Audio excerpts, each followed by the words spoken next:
좋아요, 구독. 네, 안녕하십니까. 저희 9월 세 번째 주에 찾아뵙는 경제서브 바로 시작을 하도록 하겠습니다. 추석 연휴 잘 쉬셨는지요? 예, 연휴는 그냥 금방 훅 가라고 하는 게 연휴입니다.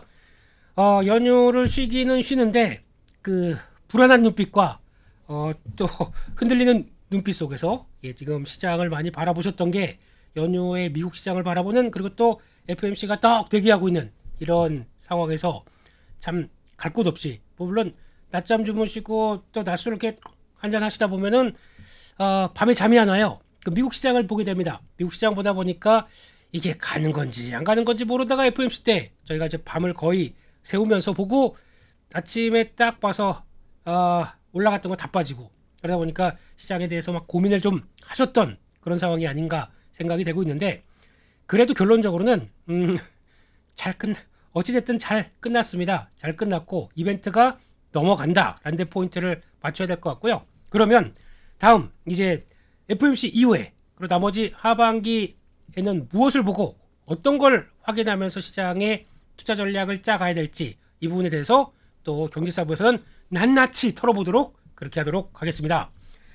일단 FOMC 회의 관련된 얘기는 너무 많이 하셨기 때문에 제가 뭐 따로 드릴 게 없을 것 같습니다. 네, 근데 그런 건 있을 것 같아요. 왜 FOMC 회의에서 갑자기 예상을 뒤엎고 25bp가 아니라 50bp를 했을까? 네, 과거에는 50bp를 떡 한다 그러면은 시장이 좀 놀랐을 거예요. 근데 그 전에 왜 연준의 입이라고 하시는 분 있죠? 예, 월스트리트저널의 닉 티미라우스 기자님, 티라미스 아니고요. 예, 기자님이 벌써 약간 설레발을 보여줬었죠. 나 같으면은 50bp를 하겠다. 연준이 그렇게 결정하겠다라고 하는 가능성들을 먼저 보여줬어요. 그리고 기자회견할 때 아주 완곡한 표현으로, 예, 이거는 경기가 시그널이 위축되는 신호가 아니라 우리가 이제 보험 성격 아니면 또 미리 물가를 가파르게 올랐기 때문에 자연스럽게 이제 할 때가 돼서 한다라고 하는 완화된 톤으로 나오기 시작하게 되면 가장 이상적일 것이다. 그렇게 됐어요. 그분 몸값이 올라가겠는데요. 이제는 아마 여기저기서 많이 또 불러 경제사부에 한번 모실 수 없습니다. 예, 영어도 안 되고요. 예, 이제 그런 뉘앙스가 나오기 시작하면서 이거 어느 정도 알려진 쪽이네. 그래서 약간 좀 충격을 완화하는 쪽으로 좀 나오지 않았나 생각이 듭니다. 그런 쪽에서 50bp가 이제 비컷이 단행됐고, 그리고 또 점도표를 쭉 보니까 올해 한 100bp, 내년에 한 100bp, 그리고 또 그 다음 연도 가서 약간 50bp 정도에서 55에서 75bp 정도 하게 되면은 2026년 말 가게 되면은 약간 2.75에서 3% 정도의 기준금리로, 그러니까 지금보다는 약간 250bp 이상으로 낮아지는 쪽으로 2년 뒤를 얘기를 하고 있습니다. 그런 쪽으로 경로가 이렇게 좀 맞아졌다는 거에 대해서 시장이 그래도 좀 안도를 하지 않았을까라는 쪽도 생각을 해볼 것 같고요. 근데 거기서 중요한 거는 연준 의장이 말을 바꾸면서까지 처음에는 경기 침체라는 단어 썼다가 깜짝 놀라서 워워워, 내 말은 그게 아니라 경기 하강 리스크란 표현까지 쓸 정도로 얘기를 좀 다독이면서 왜 50bp를 했는지에 대한 얘기를 좀 많이 하기 시작했습니다. 근데 요 비밀은, 일단 첫 번째는 연준이 늦었다, 타이밍이 늦었다는 거를 좀 강조를 하는 부분이라고 봐야 될 것 같고요. 벌써 한 6월 달부터 시행을 했었으면 이제 그때부터 신호가 좀 많이 나왔었고, 그러다 보니까 고용 꺾이는 거 보고 그랬었으면은 벌써 했어야 되지 않겠느냐라는 게 이제 첫 번째 시각이고, 두 번째는 대선이 있는데 갑자기 금리를 비컷으로 딱 했다라는 얘기는 과연 뭘 의미할까요?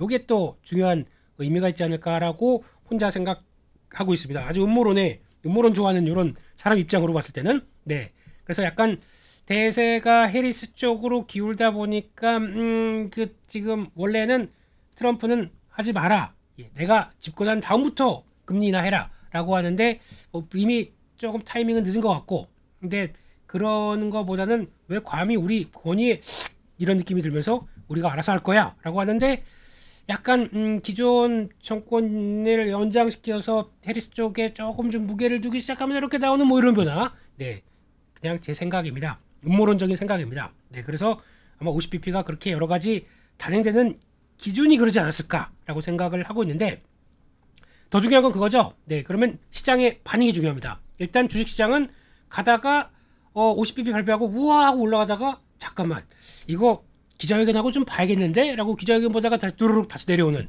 이런 변화가 나옵니다. 그런데 가장 중요한 거는 연준의 발표가 있고 그때 나왔던 나머지 시간 동안 두어 시간 동안의 변화가 중요한 게 아니라 연준의 발표 어떤 큰 변화가 있고 난 다음에는 금리를 인상을 했거나 인하를 했거나 어떤 기조가 나왔을 때 D+1이 제일 중요하더라고요.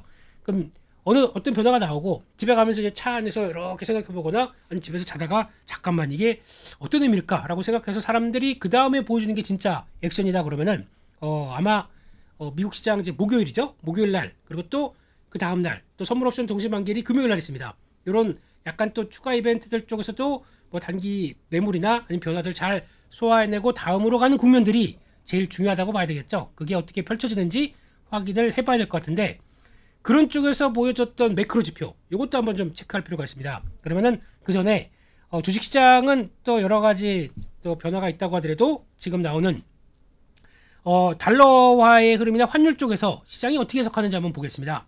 일단 지금 보여주는 모습으로 보게 되면은 그 전에 오히려 좀 강했죠. 달러가 약세로 나왔던 게 더 강했습니다. 그러다가 지금 최근 들어서는 50이야 25bp야 시장이 정신을 못 차리다가 지금 오히려 50bp를 딱 하다 보니까 시장의 반응이 어땠냐면은 달러가 더 약세로 가면서 100대를 이탈을 안 했습니다. 인덱스 기준으로 달러 약세로 안 갔다는 얘기입니다. 그리고 오히려 반등 시도합니다. 특이한 거죠. 그러니까 시장의 흐름은 50bp 했으면은 다음 달 한 11월 달 가도 12월 달 가서 한 25bp 정도 까지 속도는 거의 그 정도 쪽으로 금리 인하하고 들어가지 않을까라고 하게 되면 지금 달러가 여기서 추가 하락하는 것보다 할 걸 미리 다 했다라는 관점 쪽에서 이렇게 나오는 상황들이죠. 그렇다고 하더라도 그럼 뭐 101.5 이상 요 단기 박스권 이상으로 쭉 하고 달리겠느냐? 그것도 어렵습니다. 앞으로 금리는 계속 내려갈 거야 라는 쪽이다 보니까 금리가 내려가는 국가 쪽에서의 변화를 그대로 안고 간다. 해당 통화는 약세 쪽에 무게를 두겠죠. 근데 속도 조절을 하겠다라는 쪽에서 오히려 반전 시도했고 이 100대가 어떻게 무너지느냐가 제일 또 관건인 가운데 일단 아직은 시장은 그렇게 가지 않겠다는 걸 분명히 보여줬습니다. 그렇기 때문에 지금은 달러 약세가 뚜렷이 가지 않는다. 오히려 좀 지키려고 하고 있다. 그리고 거기서 나왔던 연준에서도 나왔던 내용들 경기가 그렇게 심각하게 안 좋지 않아. 지금 나왔던 내용들 쭉 보게 되면은 GDP 성장률 올해 한 2.0%, 예, 그리고 또 실업률은 살짝 상향시켰다고 하더라도 4.4%. 이게 뭐 과거 통계를 보게 되면 지난 60년간 미국은 5%대 넘게 실업률을 보였던 국가이기 때문에 이거 그렇게 크게 심각한 건 아닙니다. 하지만 선제적인 관점 쪽에서 경제는 그렇게 나쁘지 않다는 걸 보여주다 보니까 달러가 또 빠르게 내려가는 거는 저지했다라는 쪽으로 봐야 되겠죠. 그러면 거기서 나오는 거는 저희는 다른 거 없습니다. 가장 중요한 게 엔화입니다. 미국 많이 신경 써야 됩니다. 그래서 여기서 나오는 반응들. 그래서 엔화가 만약에 달러가 약세폭으로 가파르게 갔다. 50bp 때 어떻게 달러 약세로 쭉 간다. 그랬었으면은 엔화가 똑같이 강세로 가기 시작하면서 여기 지난번에는 혹시 그럴 가능성이 있어. 그러면서 이때 보면은 140이 살짝 깨지려고 그랬었습니다. 근데 그거를 팍 돌려세웠어요. 잠깐만. 아니야. 이건 너무 앞서가는 거야. 달러도 반등한 것처럼 달러 강세로 다시 살짝 돌아간 것처럼 엔화도 오히려 약세로 가고 시작합니다. 그래서 만약에 그 결정하고 달러가 만약에 100대가 깨지고 엔화가 만약에 140이 깨지면서 엔화 강세가 이끌어졌다라고 했으면은 시장은 이런 분위기 아니었을 거예요. 조금 일본 시장 벌써 한 2, 3%대 하락으로 시작하고 한국 증시도 웬만한 종목들도 쫙 하고 아침부터 밀려 내려갔겠지만 그런 모습들이 일단 아니었다라는 쪽에서 앞으로 이건 계속 체크해야 됩니다. 달러 엔화는 변화를 어떻게 나가는지 체크해야 될 것 같고 또 금요일 날 뱅크 오브 재팬 여기서 또 얘기가 나오겠죠. 와 마우스로 글씨 쓰려니까 되게 어렵네요. 뱅크 오브 재팬의 금요일 날 변화 물론 9월달 금리 안 올릴 거다라고 알고 있는 사실인데 뉘앙스 쪽에서 그래도 언제든지 금리 인상할 수 있다는 얘기라든가 아니면 그냥 경로를 우리 12월 달에 인상할 거고 해봐야 폭이 요만큼밖에 안 될 거고 일단 우리는 시장의 안정을 원한다 라는 코멘트들이 나오게 되면 더 이상 이제 달러 대비해서 엔화가 강세로 가는 국면들이 좀 완화되겠죠. 그러면 다시 혹시나 144엔 쪽으로 이렇게 쭉 하고 들어가는 모습들 나오기 시작하면은 가장 이상적이지 않을까. 왜냐면 이거 지금 또 똑같이 이런 식으로 간다. 저희 걱정해요. 뭘 걱정합니까? 엔 캐리 트레이드 또 엔화가 강세로 가면서 이것도 흔들거리는 거 이거 아주 피곤해요. 예, 그렇기 때문에 그런 뉘앙스들까지 한번 체크하게 되면은 시장에서는 더 이상 환율 가지고 좀 너무 걱정하는 게 없지 않을까라고 보여주고 있는데, 그러다 보니까 마침 시장에서는 또 어떤 변화가 나오냐면, 그래서 일본 시장도 그래도 한 2% 이상 상승세를 받으면서 지금 중요한 저항대를 돌파하려고 막 시도가 들어오는 거, 요거는 나쁘지 않은 것 같습니다. 그래서 밑에 출렁였다가 그래도 엔화 안정받기 때문에 다시 우리는 제자리로 갈 거야 라고 나오는 모습들은 나쁘지 않습니다. 하지만 또 추가적으로는 이번 주까지 계속 확인해야겠죠, 내용들이요. 예, 그러다 보니까 일단 일본 시장의 변화 그나마 살려줬고, 미국 시장은 일단 아직까지는 며칠 또 이번 주까지 확인을 해야 되기 때문에, 그럼에도 불구하고 이런 자리들 중요합니다. 지금 만약에 흔들린다고 하더라도 이 자리 한 17,000대 중반대 이 자리에서 이렇게 지금 단기 이평선 돌아오기 시작하면서 지난번 고점대를 돌파하기에는 좀 부담스럽지만은, 그렇다고 하더라도 그렇게 크게 안 밀려 잘 지지해주고, 요 밑에 또 자리가 또 중요한 검은색 선의 지지권이 있죠. 그러다 보니까 요런 자리 쪽에서 밀려봐야 지지는 할 수 있어 라고 해서 그 정도 만약에 지지하고 그냥 다시 탁 털어가는 모습들이 나온다, 이게 가장 이상적인 모습들이겠죠. 그런 정도로 본다 라고 하게 되면 조만간 그래도 유동성은 공급된다. 가뜩이나 지금 QT 때문에 지금 채권 매입 계속 들어오기 시작하면서 연준에서 좀 유동성에 대한 압박이 보이는 가운데 그래도 금리가 인하됐다라는 관점들이 약간 숨통을 트여주는 변화가 나와서 18,000대를 돌파한다라는 모습들이 나오게 되면 그거는 좀 낫지 않을까라는 쪽으로 바라보고 있고, 거기다가 이제 다우 지수 같은 경우는 벌써 돌파가 들어갔어요. 지금 주봉상으로 본다고 하더라도 다우 지수는 최고가입니다. 그래서 금리나 수혜주는 나야 나, 소비재 쪽 그리고 또 관련된 쪽에서 수혜를 받는 쪽들이 더 많다 보니까 다우 지수가 먼저 이렇게 나오기 시작하고 S&P 500이 그 다음 돌파 시도하다가 꺾였어요. 모습은 기분이 안 좋아요. 예, 하지만 단기 평선 맞춰놓고 다시 살짝 눌림목 끝난 다음에 이제 드디어 앞에 매물 다 소화했는가 이러면서 변화가 나올 수 있는 그런 자리가 될 수 있기 때문에 그것도 한번 체크를 해야겠다라는 쪽도 눈여겨봐야 될 걸로 보여주고 있습니다. 그래서 결론은 저희가 신경 많이 쓰는 건 나스닥이죠. 네, 아직 나스닥은 먼저 그 전부터 강했기 때문에 이렇게 나머지 시장보다 훨씬 셌던 모습들을 보여줬기 때문에 지금은 금리가 바뀌었다고 하더라도, 그러니까 결국엔 그거죠. 지금 이렇게 올라갔었을 때 금리 인상에 가장 큰 수혜를 받던 측면 쪽까지 얘기 나옵니다. 왜 그러냐면은 빅테크 기업들 같은 경우는, 그러니까 나스닥의 대형주 빅테크 기업들 같은 경우는 대형주가 있을 거고 중소형주가 있을 건데, 중소형주 쪽 같은 경우는 힘들어요. 예, 마우스로 글씨 쓰기. 대회도 나가도 되겠어요. 예, 대형주 같은 경우는 경기 금리가 높으나 안 높으나 그래도 꾸준하게 돈을 벌어갑니다. 돈을 벌어가는데 그걸 가지고 높은 금리 쪽에서 예치만 해도 1년에 막 5%씩 다 채권만 사고 단기 자금만 우출되고 그렇게 나옵니다. 그럼 그거 가지고 AI를 투자를 하건 뭐라건 간에 어떤 투자를 했었을 때 상대적으로 유리한 국면들이 있었습니다. 중소기업들은 그게 아니죠. 자금 구하느라고 무지 힘들었습니다. 그러다 보니까 이자 비용과 그거 가지고 또 고생을 많이 했던 측면들이 있기 때문에 오히려 금리 인상기에는 대형 빅테크기가 좋았다고 하게 되면 지금은 오히려 그쪽이 아니라 중소형주 쪽으로 좀 더 시장에 관심이 넘어가면서 이제 살 것 같아 라고 하다 보니까 최근 들어서도 여기 나스닥이 빠지고 다시 올라가는 이런 측면이 나왔었을 때 가장 좋았던 게 러셀 2000이죠. 러셀 한글로 쓰겠습니다. 공이 많아가지고 2000. 예, 러셀 2000들이 훨씬 더 선방했다라는 모습들을 보게 되면 드디어 금리 인하의 수혜는 이쪽으로 간다라는 것들을 분명히 보여주고 있는 거죠. 그러다 보니까 시장의 질이 살짝 또 바뀌어 있고, 그럼에도 불구하고 우리도 같은 위험 자산 쪽에서 포지션을 취하고 있기 때문에 좀 올라가는 거 도와줘 라고 변화가 들어오게 되면 여기서 또 탄력들을 또 받을 수가 있겠죠. 그게 현실적으로 가장 늦게라도 먼저 올랐지만 그래도 뒤늦게 후속 매수가 들어오면서 나스닥도 변해가는지 이것도 한번 체크를 하는 게 맞지 않나라고 생각이 들고 있습니다. 거기까지 한번 또 체크를 해봤고요. 네, 그렇게 되면은 일단 국내 증시는 돌아오면서 또 그래도 미국 그냥 잘 버텼으니까 우리도 괜찮겠지라고 안일하게 생각했다가 막 또 9월 17일 네, 잊혀지지도 않습니다. 네, 그때 잘 쉬고 있는데 우리 모건 스탠리 형님들이 한 달 만에 새로운 반도체 리포트 이거나 받아라 뻑 하고 나오기 시작하면서 반도체 리포트 가지고 상당히 또 고전을 하게 만들었던 모습들을 보여주기 시작하죠. 그러다 보니까 한국 쪽은 일단 지금 기준으로 봐서는 장중에 반도체 쪽들이 쭉 또 여러 가지 얘기를 나오기 시작하고 그러다 보니까 쭉 밀렸다가 그래서 다시 한번 좀 폭을 좀 줄이면서 변화가 나오는 이런 과정들 이렇게 되기 시작하면서 그래도 단기 평선 쪽에 중요한 지지권은 안겠습니다. 이런 건 다행이에요. 한 2540선, 50선 정도쯤에선 지지했고 돌리고 이런 모습들.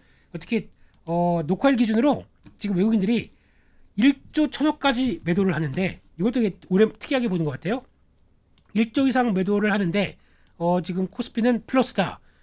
이거 못 보던 흐름이에요. 근데 거기에 맞서서 개인도 사긴 사지만 기관들이 이건 너무하지. 이거는 그렇다고 뭐 당장 실적이 빠지는 것도 아닌데 여기서 반도체 쪽에서 우리가 꺾어야겠어? 라고 해서 약간 적극적으로 매수가 들어오면서 방어를 하는 모습들 나쁘지 않다고 봐야 될 것 같고요. 외국인들 전략은 그랬습니다. 지금까지 선물 계속 살짝 하면서 삼성전자를 추석 전에도 보시면 그래요. 삼성전자 계속 매도 때리고 거기다가 거의 1조 단위 쪽으로 매도 나오다 보니까 지금 오늘까지 치면은 9월달, 그러니까 8월달, 9월달 넘어서기 시작하면서 거의 외국인들 6조 매도했을 겁니다. 지난 작년에 들어오면서 외국인들이 샀던 금액들 거의 다 팔아버리는 이런 현상들. 솔직히 손절이에요. 손절. 한국 시장의 매운맛을 봤다라는 쪽으로. 손절로 나올 수밖에 없는 게 그거지 않습니까? 특히 이제 근데 말이 손절이지 파생하고 다 따지게 되면 절대 손해보는 장사 안 했을 거예요. 그렇다고 생각이 들어도 계산하게 되면 올해 초나 작년에서 샀었던 거 7만 원대 부근에서 샀던 금액들 다 따지게 되면 한 10% 손해보고 나간다. 그들도 손절을 이렇게 합니다. 상황이 바뀌게 된다 그러면 그렇게 하겠죠. 환율까지 따지게 되면은 환율에서는 그때 약간 1,300원대 후반 정도쯤에서 1,300원대 중반 요만큼은 이득을 봤다고 하더라도 일단 시세 차익에서는 이렇게 좀 움직임이 나왔다라는 쪽으로 봤을 때 플레이하던 것들도 이런 식으로 나오는 것도 체크를 해야 되겠지만 그래도 시장이 잘 견뎠다라는 쪽에 포인트를 맞춰야 될 것 같고 의외로 연기금도 좀 매수가 들어오나 싶긴 한데 모르겠습니다. 이거는 일단 그래도 외국인들의 거친 매도에 비해서도 시장이 잘 방어했다는 쪽에 포인트를 맞추는데 앞으로 숙제죠. 이게 반도체 중심으로 얼만큼 잘 또 다독여가면서 움직일지 이 부분은 조금 있다가 2부 섹터 코너에서 한번 자세하게 다루도록 하겠습니다. 결론적으로 시장을 보게 되면은 지금은 아마 패턴상으로 본다고 하더라도 여기까지 가는 건 좀 오버했죠. 한 2500대 밑으로 가는 거는 좀 오버다. 단기적으로는 좀 아니다 싶게 되면은 일단 2550 여기가 1차 지지권으로 봐야 될 것 같고 중요한 저항대 여기서부터 또 저항이 나오긴 해요.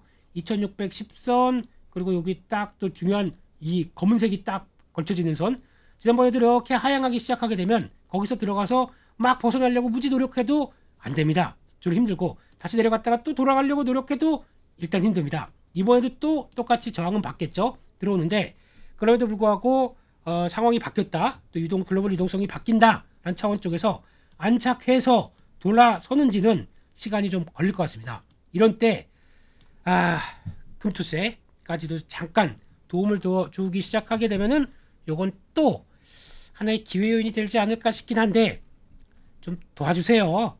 뭘 그렇게 또 그렇게 하십니까? 그냥 시원하게 폐지로 가세요. 보니까 뭐 3년 이후에 그런 것도 꼼수 부리느라고 그런 거 나오시는 것 같은데 뭐 대선이랑 또 총선 막 이거 생각해서 2년 이후가 아니라 3년 이후에 막 이런 식으로 또 가는 것 같은데 그러지 마세요. 일단 잘 정비하고 그 다음에 뭘 합시다. 이거 되지도 않는데 지금 뭐 금융권에서는 이거 준비해야 되느니 2달밖에 안 남았는데 막 더 혼란스럽기만 한데 안 된 거 인정하고 아직까지는 좀 한국 시장의 체질 개선이 먼저가 아닐까 싶기 때문에 그런 게 좀 나와야 될 걸로 봐야 될 것 같고요.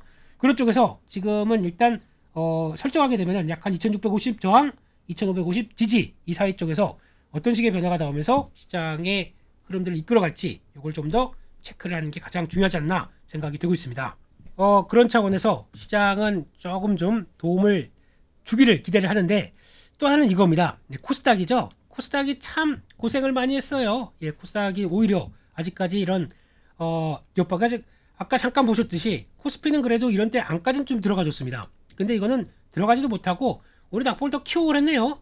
그러면은 여기서 체크할 거는 그동안 고통을 많이 받았던 쪽은 코스닥일 거고 그럼 코스닥에서 어느 정도 변화가 나오기 시작하게 되면 낙폭 과대를 필두로 이게 좀 빠른 변화가 나올 수 있는지에 대한 흐름들이 아까 말씀드렸던 금투세라든가 또 한국 시장은 하반기 가게 되면 항상 추석 전후로 해서 가장 또 부담이 되는 게 많죠. 그게 좀 끝나가는 상황 쪽에서 혹시나 자생력으로 좀 더 이끌어지는 변화가 나올지를 좀 봐야 될 것 같습니다. 그런 쪽에서 아무래도 그 코스닥 쪽에서 지금 그나마 최근에 강한 쪽들은 과거에는 작년에는 2차전지, 올해는 또 뭐 상반기 쪽에서는 약간 또 IT 반도체 소부장 쪽들, 근데 그럼에도 불구하고 상반기 넘어가면서 이제 하반기로 들어오는 과정 쪽에서는 바이오 쪽들, 이게 좀 더 주도를 하면서 이제 코스닥 시총도 1위가 알테오젠으로 바뀌었지 않습니까?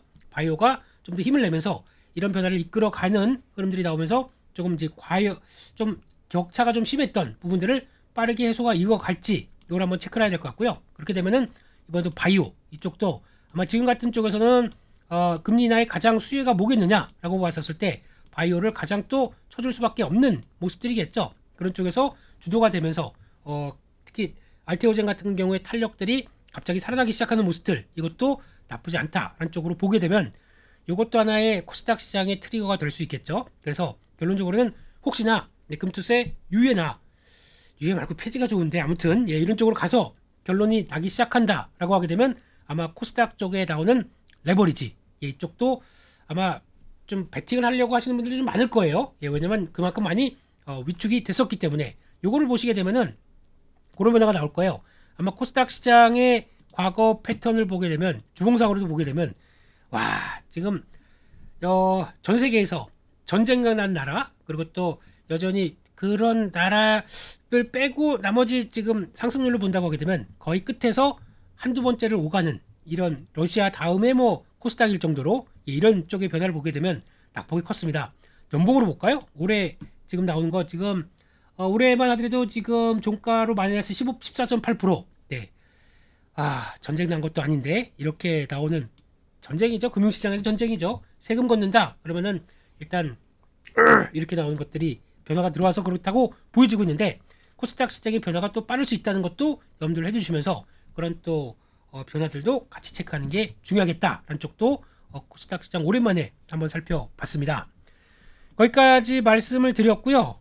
그렇게 되면은 이제 앞으로 체크해야 될 건 그거 같습니다. 그러면 FOMC도 끝났고 이제 앞으로 금리 인하도 기조적으로 나갈 거고, 그러면 앞으로는 어떤 섹터, 어떤 변화를 가지고 시장을 바라봐야 될까? 이게 가장 중요한 앞으로의 숙제겠죠. 그렇기 때문에 지금부터 체크할 거는 일단 첫 번째